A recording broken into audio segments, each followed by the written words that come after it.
इस वीडियो में देखते हैं प्रीएम्बल ऑफ कॉन्स्टिट्यूशन। ये टॉपिक तो एक्चुअली प्रीएम्बल जो है बहुत छोटा सा है, मतलब समझो कि 1 मिनट 30 सेकंड में आप रीड कर लोगे पूरा। लेकिन अब इसका एक्सप्लेनेशन डिटेल लक्ष्मीकांत में तो 5 पेज में दे दिया है, कुछ ज़्यादा ही।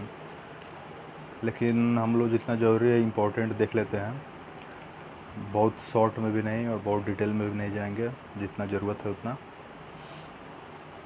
तो ये जो है दुनिया में बहुत सारे कॉन्स्टिट्यूशन है जो कि प्रीएम्बल के साथ शुरू होते हैं। जैसे अमेरिकन कॉन्स्टिट्यूशन भी प्रीएम्बल के साथ शुरू होता है, और इसको एक तरीके से आइडेंटिटी कार्ड ऑफ कॉन्स्टिट्यूशन कहा जाता है। जो एक फेमस ज्यूरिस्ट हैं N.A. पलखीवाला, उन्होंने कहा है कि it is identity card of constitution. ये एक इंट्रोडक्शन की तरह है, प्रीफेस। किसी भी बुक के पहले जो प्रीफेस पहला चैप्टर होता है, पहला पेज, उस तरीके का ये है। इसका क्या रोल है, क्या इम्पोर्टेंस है, सब देखते हैं अभी। पहले ये बना कैसे, ये ऑब्जेक्टिव रेजोल्यूशन जो नेहरू जी ने पास किया था, मतलब कॉन्स्टिट्यूएंट असेंबली में रखा था, उसी के आधार पे ये बना हुआ है, जिसको एक्सेप्ट किया गया था। 13 दिसंबर 1946 में नेहरू जी ने ये रखा था, ऑब्जेक्टिव रेजोल्यूशन। इसी ऑब्जेक्टिव रेजोल्यूशन को थोड़ा सा उसी के आधार पे ये बना हुआ है, लगभग मिलता जुलता सेम ही है, उसका समरी है। और जो 42nd अमेंडमेंट एक्ट हुआ इमरजेंसी के समय जब लगा हुआ था, तो Indira Gandhi added the 3 new words, that is secular socialist and integrity.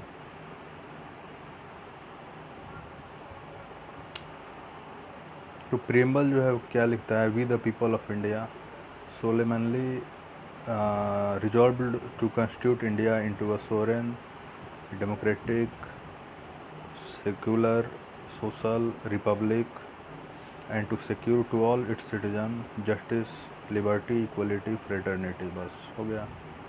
Fraternity में दिया है कि dignity of the individual and unity and integrity of the nation.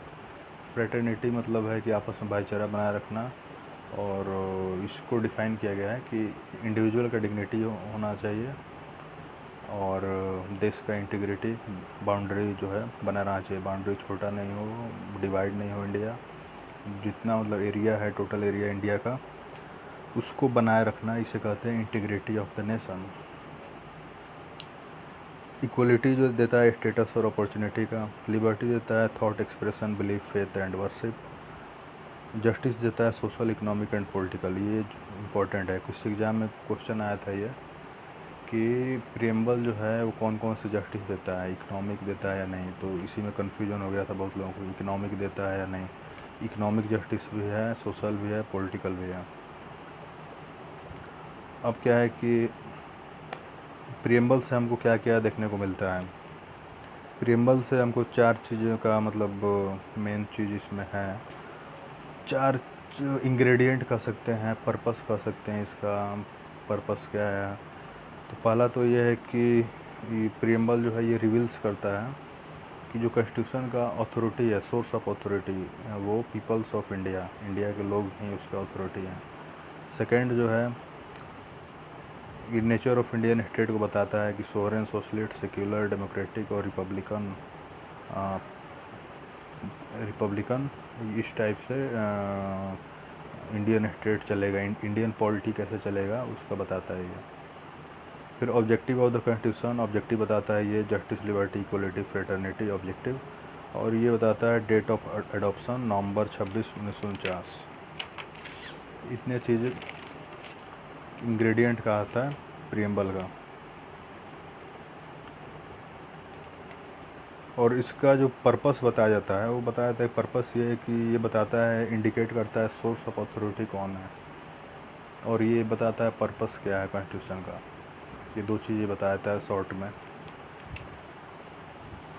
अब इसके बाद हम देखते हैं कि ये क्वेश्चन उठा समय के साथ कि क्या प्रीएम्बल कॉन्स्टिट्यूशन का पार्ट है या नहीं, और क्या इसको अमेंडमेंट किया जा सकता है या नहीं।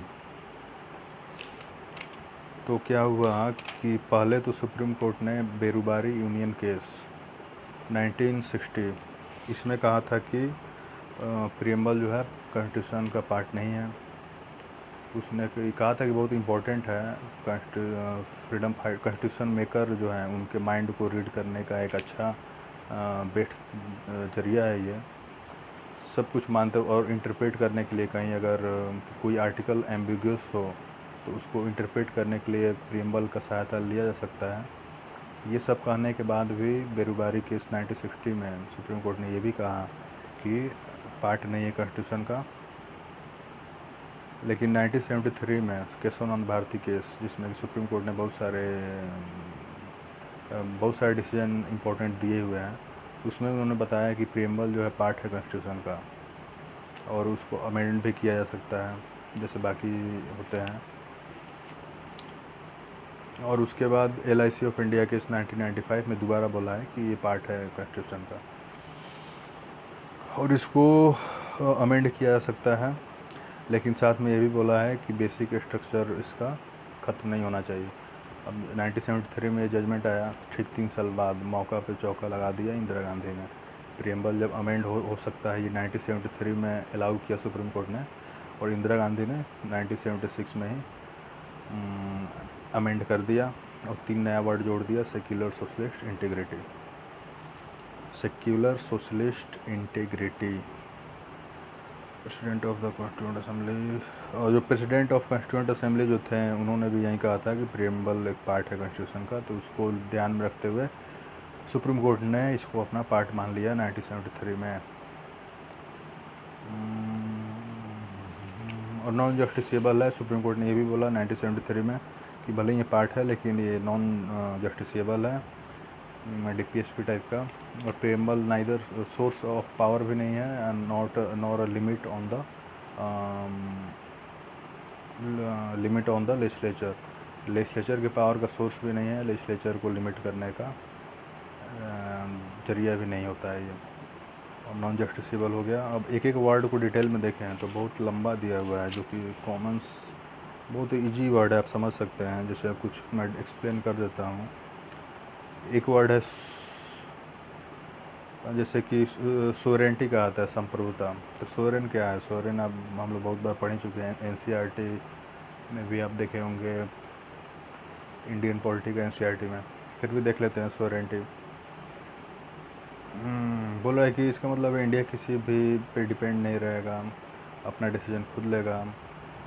अगर वो किसी ऑर्गेनाइजेशन का पार्ट बनता है, जैसे यूनाइटेड नेशन, कॉमनवेल्थ, जो ब्रिटिश कॉमनवेल्थ है उसका भी पार्ट मेंबर बना हुआ है, लेकिन इसका मतलब ये उससे किसी प्रकार के सोवरेंटी का लॉस नहीं होता है। सोवरेंटी उससे बना रहता है, इंडिया का कोई लॉस नहीं होता है, किसी भी ग्रुप का मेंबर बन सकता है। और सोवरेंटी मतलब ये होता है कि इससे ऊपर कोई अथॉरिटी नहीं है, no authority above it, and it is free to conduct its own affair, अपना अफेयर खुद ही ले सकता है, इंटरनल और एक्सटर्नल। ये सोवरेंटी हो गया आपका। और सोवरेन स्टेट होने के नाते एक और चीज़ ये आता है कि इंडिया चाहे तो कोई भी territory acquire, foreign territory acquire कर सकता है या फिर अपने पार्ट से किसी को दे भी सकता है। जैसे बांग्लादेश से जो डिस्प्यूट चल रहा था तो उसको सॉल्व किए थे अटल बिहारी वाजपेयी ने, जिसको मोदी जी ने इम्प्लीमेंट किया उसको, कि कुछ एरिया बांग्लादेश को दिया गया और कुछ लिया गया, कुछ डिस्प्यूट था वो। तो एक सोवरेन नेशन होने के नाते इंडिया बिना किसी इंटरनेशनल किसी भी ऑर्गेनाइजेशन से बात किए बिना किसी भी फॉरेन कंट्री के साथ एक डील कर सकता है कि ये पार्ट कोई अपना भूमि का भाग दे सकता है और ले भी सकता है, एक्वायर भी कर सकता है। अब आता है सोशलिस्ट भी ऐड किया गया, आपको पता ही है 1976 में 42nd अमेंडमेंट एक्ट। अब इंडियन सोशलिस्ट जो है वो कम्युनिस्ट की तरह नहीं है। सोशलिज्म दो तरह का होता है, एक डेमोक्रेटिक सोशलिज्म, इंडिया में डेमोक्रेटिक सोशलिज्म है, और एक होता है कम्युनिस्ट सोशलिज्म। तो कम्युनिज्म सोशलिज्म जो है कम्युनिस्ट वालों का, वो क्या करता है कि स्टेट एक्वायर कर लेता है, नेशनलाइजेशन हो जाता है, nationalisation of all means of production. जितने भी रिसोर्स हैं देश के वो सभी राष्ट्रीय मतलब उसको क्या बोलते हैं, स्टेट अपने कंट्रोल में ले लेता है, फिर इक्विटेबल डिस्ट्रीब्यूशन उसका करता है अपने हिसाब से उस। लेकिन हमारा है डेमोक्रेटिक सोशलिज्म। डेमोक्रेटिक सोशलिज्म में ऐसे नहीं होता है। डेमोक्रेटिक सोशलिज्म मिक्स्ड इकनॉमी को मानता है, मिक्स्ड इकनॉमी, जिसमें कि प्राइवेट और स्टेट दोनों साथ साथ चलते हैं, इकनॉमिक में भाग लेते हैं। तो इंडिया में मिक्स्ड इकनॉमी हो गया। दूसरा चीज़ है कि सुप्रीम कोर्ट सुप्रीम कोर्ट ने ये कहा था, डेमोक्रेटिक सोशलिज्म मतलब होता है कि गरीबी को ख़त्म करना, ignorance, disease, inequality of opportunity, इसको ख़त्म करना। तो ये हो गया। और इंडियन सोशलिज्म जो है वो मार्क्सिज्म और गांधीयन सोशलिज्म का मिक्सचर है। बाकी जगह सोशलिज्म होते हैं वो मार्क्सिज्म को मानते हैं, लेकिन हमारे यहाँ गांधीज्म मार्क्सिज्म दोनों को मिक्स किया गया है।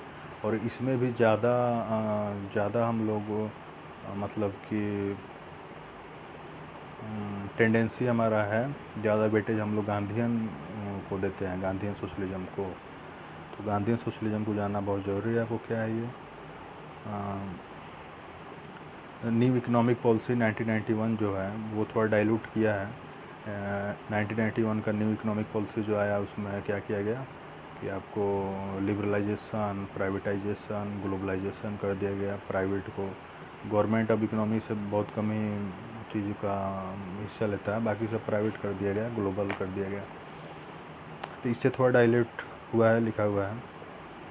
सोशलिस्ट क्रेडेंशियल जो है, it diluted the socialist credential of the Indian state, which what diluted the new economic policy of 1991। Secular क्या है, ये भी 42nd अमेंडमेंट एक्ट जोड़ा गया इंदिरा गांधी ने। तो इसमें भी सेक्युलर स्टेट तो आप जानते ही हैं, पहले से आर्टिकल 25 से 28 के बीच दिया हुआ है कि religious freedom, freedom of religion, तो वो तो बहुत सारे आर्टिकल में है। अब डेमोक्रेटिक जानते ही हैं क्या होता है कि supreme power by the people, popular sovereignty, और लोगों द्वारा चुना हुआ गवर्नमेंट होता है जो। और डेमोक्रेसी भी अलग अलग होता है, डायरेक्ट, इनडायरेक्ट। तो इंडिया में इनडायरेक्ट डेमोक्रेसी है। डायरेक्ट डेमोक्रेसी में होता है कि आप जैसे स्विट्ज़रलैंड में है जहाँ जनसंख्या कम होता है, वहाँ पे डायरेक्ट डेमोक्रेसी करना आसान होता है। अगर बहुत ज़्यादा पॉपुलेशन हो इंडिया जैसा, वहाँ डायरेक्ट डेमोक्रेसी बहुत कॉस्टली पड़ेगा और टाइम कंज्यूमिंग। पता चले कि एक बिल पास करने में 1-2 साल लग गए, 3 साल लग गए, क्योंकि सभी लोगों के पास बिल घूमेगा, सभी लोग साइन करेंगे। तो स्विट्ज़रलैंड जैसे कंट्री जहाँ पॉपुलेशन बहुत कम है, मतलब इंडिया के किसी एक ज़िला के बराबर पॉपुलेशन होगा, एक डिस्ट्रिक्ट के बराबर, कितना मुझे याद नहीं आ रहा है, लेकिन इतना तो मुझे पता है कि बहुत कम है। तो there are 4 devices in direct democracy. Direct democracy में 4 डिवाइस होता है, रेफरेंडम, रिकॉल और इनिशिएटिव, प्लेबिसाइट। वहाँ कोई भी डिसीजन होता है तो रेफरेंडम, प्लेबिसाइट होता है। और किसी को अगर आप वोट देकर इलेक्ट करते हैं अपने रिप्रेजेंटेटिव को, तो उसको दोबारा आप बुला भी सकते हैं। रिकॉल करना उसको, इंडिया में तो ऐसा है नहीं, रिकॉल एक बार जीत गया तो 5 साल के लिए फिक्स। तो ये हो गया, इंडिया में ये नहीं है। अब पार्लियामेंट्री और प्रेसिडेंशियल होता है। इंडिया में पार्लियामेंट्री डेमोक्रेसी है, ये हम लोग जानते ही हैं। तो अगला देखते हैं रिपब्लिक तो हम लोग बात किए थे पिछले लास्ट वाले में। तो रिपब्लिक मतलब वही होता है कि एक जो कॉन्स्टिट्यूशनल हेड होता है। अब मेन चीज़ यह है, इसको इस तरीके देखते हैं कि पहले डेमोक्रेटिक पॉलिटी 2 तरह का होता है, मोनार्की, रिपब्लिक। मोनार्की में जो कॉन्स्टिट्यूशनल हेड होता है वो हेरिडेटरी, वंशानुगत होता है, राजा रानी की तरह उसका बेटा या बेटी ही बनेगा कॉन्स्टिट्यूशन। मोनार्की जैसे ब्रिटिश में अभी भी चल रहा है। रिपब्लिक टाइप का डेमोक्रेसी जो होता है उसमें कॉन्स्टिट्यूशनल हेड डायरेक्टली या इनडायरेक्टली इलेक्ट किया जाता है और वोटिंग के द्वारा, और हेरिडेटरी नहीं होता है, वो वंशानुगत। उसका ऐसा नहीं है कि उसका बेटा या फिर बेटी ही बनेगी। यूएसए जैसे है, यूनाइटेड स्टेट ऑफ अमेरिका, वहाँ रिपब्लिक है। ब्रिटिश में क्या है, मोनार्की है।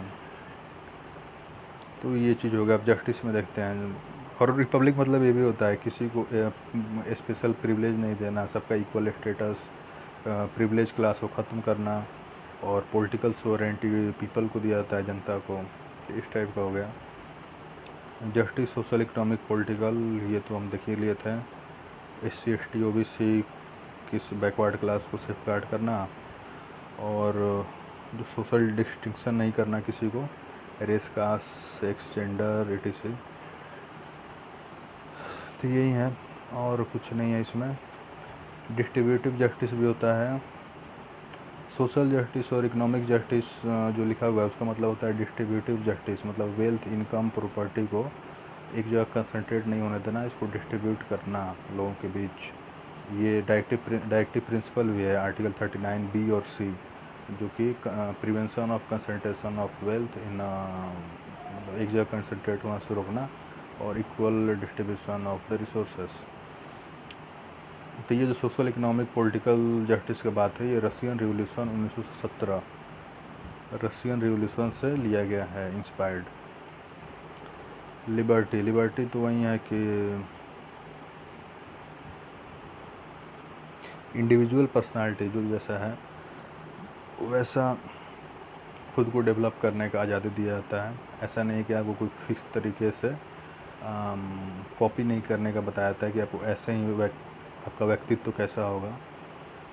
लिबर्टी में आपको फ्रीडम दिया जाता है, मतलब आपका इंडिविजुअल व्यक्तिगत तरीका जैसा है, बोलने का, कपड़े पहनने का, खाने का, जैसे आप चाहें कर सकते हैं। लेकिन इसका मतलब ये नहीं होता है कि आप जो चाहें कर लें, ऐसा भी बात इसमें लाइसेंस नहीं देता है कि जो चाहें वो कर लें। कॉन्स्टिट्यूशन के लिमिट में ही करना है आपको, जो संविधान, जो लॉ ऑफ द लैंड है हमारे देश का, उसके अंदर लिमिट में आपको जो करना चाहे वो आप कर सकते हैं। बस यही चीज़ होगा। ये लिया गया फ्रेंच रिवॉल्यूशन 1789 से लेकर 1799 के बीच जो हुआ था। अब देखिए प्रियम्बल में कहाँ कहाँ से ले लिया है। इस जस्टिस ले लिया रशियन रिवॉल्यूशन से, और लिबर्टी ले लिया फ्रेंच रिवॉल्यूशन से। अब इक्वलिटी मीन्स वही है, किसी भी सेक्शन ऑफ सोसाइटी को स्पेशल प्रिविलेज नहीं देना, सबको समान रूप से देखना, डिस्क्रिमिनेट नहीं करना, बस यही है। पॉलिटिकल इक्वलिटी दिया जाता है 2 आर्टिकल से, 325 और 326 आर्टिकल जो है। आर्टिकल 325 326 ये देता है पॉलिटिकल इक्वलिटी। 325 ये कहता है कि किसी को इलेक्टोरल बनता है ना, इलेक्टोरल रोल, मतलब इलेक्शन कमीशन ऑफ इंडिया का जो वोटर लिस्ट जारी होता है, तो उसमें किसी को एक्सक्लूड नहीं किया जाएगा, कि किसी का नाम इस वजह से नहीं छोड़ दिया जाएगा कि उसके race, caste, sex, gender, religion, इस सब के बेस पे उसको एक्सक्लूड नहीं किया जाएगा, सबका नाम लिखना है। Article 326 adult suffrage, universal adult suffrage, 18 साल से ऊपर का जो भी हो उसको वोटिंग देने का अधिकार जरूर रहेगा। ये 2 मिल देता है आपको। पॉलिटिकल इक्वलिटी, डायरेक्टिव प्रिंसिपल जो है वो आपको देता है इक्वलिटी, वो भी देता है वुमेन और मेंस को equal pay for equal work, article 39। अब आता है फ्रेटर्निटी में इंडिया में सिंगल सिटीजनशिप दिया गया है कि आपस में भाईचारा बनाए रखने के लिए, कि सभी लोग इंडियन माने जाएं। जैसे अमेरिका में है कि हर एक स्टेट को दिया गया है, उसमें अलग अलग स्टेट का सिटीजनशिप अलग से दिया गया है। तो इंडिया में ऐसा नहीं है, इंडिया में जो है सबको सिर्फ एक सिटीजनशिप, इंडियन सिटीजनशिप दिया जाता है। तो यही है कि फ्रेटर्निटी मतलब ये किसी का अपमान नहीं करना, डेरोगेटरी भाषा नहीं बोलना, डिग्निटी ऑफ वुमेन्स का डिग्निटी, सभी लोगों का डिग्निटी बनाए रखना। तो ये चीज़ है। फ्रेटर्निटी साइकोलॉजिकल भी है और टेरिटोरियल डायमेंशन भी है नेशनल इंटीग्रेशन का। मतलब फ्रेटर्निटी एक अपना साइकोलॉजिकल लेवल पे बनाना है, और जो हमारे देश का सीमा जो है, ज्योग्राफी है, उसके इंटीग्रिटी भी बनाए रखना है कि वो ब्रेक ना हो, टूटे नहीं देश। तो प्रियम्बल का ये है कि हो गया ये 9 जो कीवर्ड्स थे, 9 को हम लोग ने देख लिया अभी तक। 20 मिनट भी होने जा रहे हैं अभी। वीडियो थोड़ा लंबा ही हो गया, लेकिन सब कुछ कवर हो गया इसमें। सिग्निफिकेंस ऑफ प्रियम्बल क्या है, ये भी बहुत सिग्निफिकेंस तो है इसको ड्रीम्स एंड एस्पिरेशंस, हमारे जो कॉन्स्टिट्यूशन मेकर हैं उनके ड्रीम्स और एस्पिरेशन को बताता है।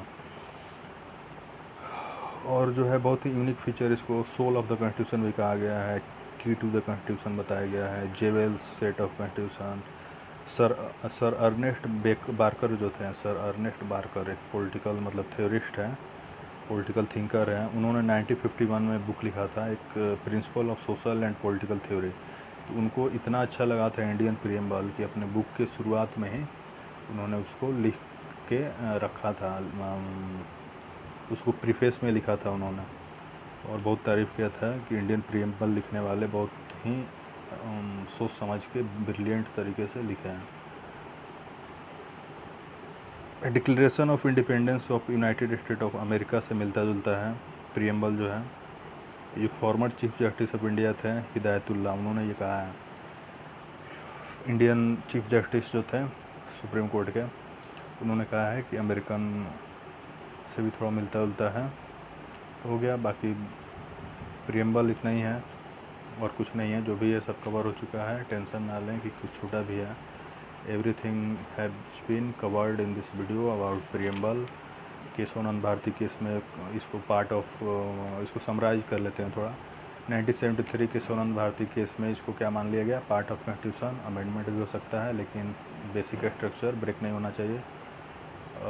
केशवानंद भारती 1973 केस, ये बहुत याद रखने वाली चीज़ है प्रीएम्बल के बारे में। और बाकी इसको आइडेंटिटी कार्ड भी कहा जाता है। ऑब्जेक्टिव रेजोल्यूशन नेहरू जी ने जो किया था उसके आधार पर बना है ये, और यही चीज़ है। 1976 में 3 वर्ड ऐड किया गया है, सोशलिस्ट, सेक्युलर और इंटीग्रिटी। और क्या है इसमें, बस शॉर्टकट में अपन ने समरी भी लास्ट में देख लिया, और कुछ इसमें कुछ खास है नहीं। बस वर्ड जो कीवर्ड है उसको आप याद कर लें। 9 कीवर्ड जो है उसका मीनिंग आप जान लें क्या होता है। जस्टिस जो है वो रशियन रिवोल्यूशन से लिया गया था, economic, social and political justice Russian revolution 1917, और लिबर्टी जो लिया गया था वो फ्रेंच रिवोल्यूशन 1789 से 1799। हो गया, ओके, चलते हैं अगला वीडियो आप देखते हैं। यूनियन एंड इट्स टेरिटरी पे या फिर सिटीजनशिप पे, किसी एक पे बना रहा हूँ मैं अभी। और जितना कवर हो गया आप वीडियो को 2-3 बार देख लें, पूरा कवर हो गया है अच्छे से एक्सप्लेंड। जय हनुमान, बाय बाय। और प्रीलिम्स जो निकलेगा इस बार ये भरोसा बनाए रखें।